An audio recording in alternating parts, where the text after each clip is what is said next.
They call him the Monster. And after what he did to Alan Picasso, that name has never felt more terrifying.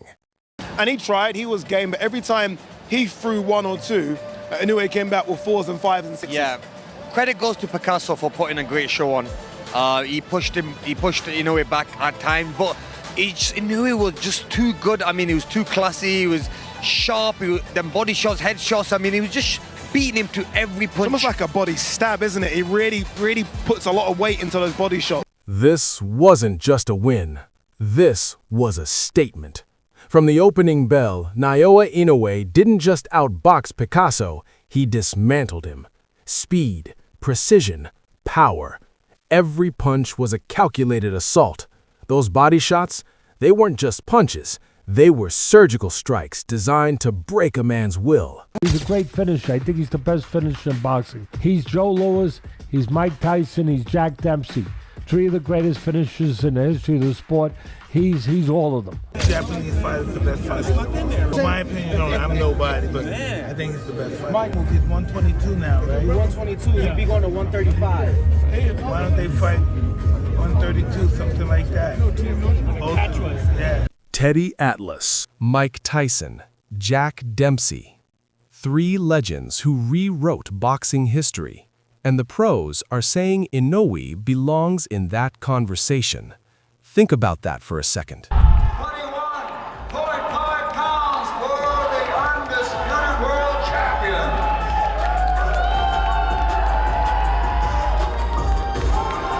121.1 pounds for the undefeated challenger, Ryan Picasso. Here they are, face to face, 24 hours from stepping into the ring.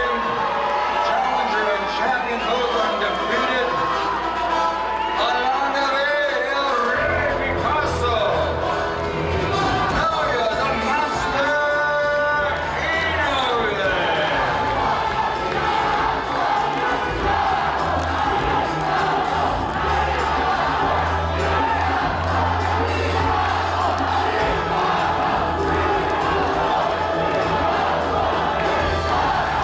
But let's be real.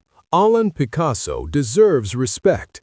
He stepped into the ring with a pound-for-pound king and refused to quit.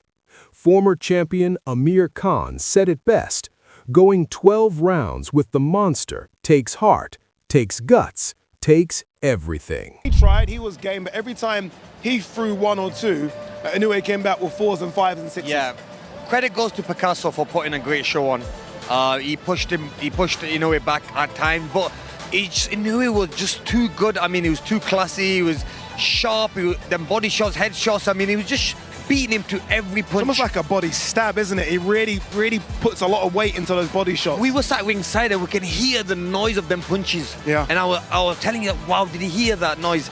I mean, he has power, he has speed, movement, you name it. But I just feel that Picasso just fell short this time. He did a great job though. Honestly, when you look at the fight, he did not give up.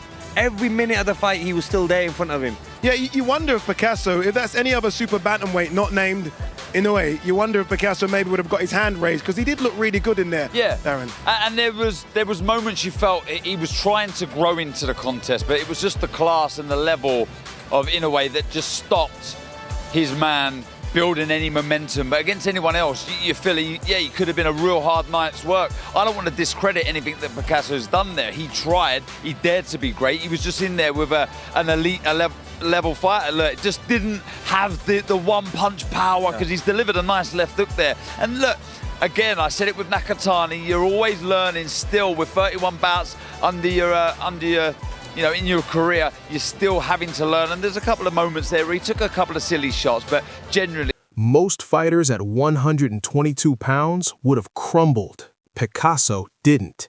He stood his ground against an elite force of nature, and that's what makes boxing beautiful. Warriors who dare to be great, even when greatness stands across from them, ready to destroy. Proud of the fact that I put Inoue on my pound-for-pound list, I don't know, 3 years ago. Whatever it was, I don't even know how long. That's true.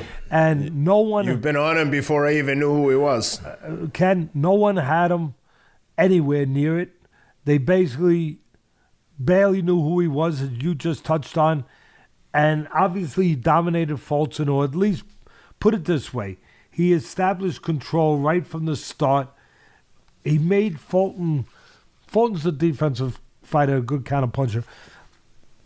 He made him concentrate more on defense and surviving than Fulton really wanted to early. He set he set the course of the fight, the mentality of the fight, the theme of the fight right from the start. Inoue just never let Fulton really get anything started or, as I said, any rhythm.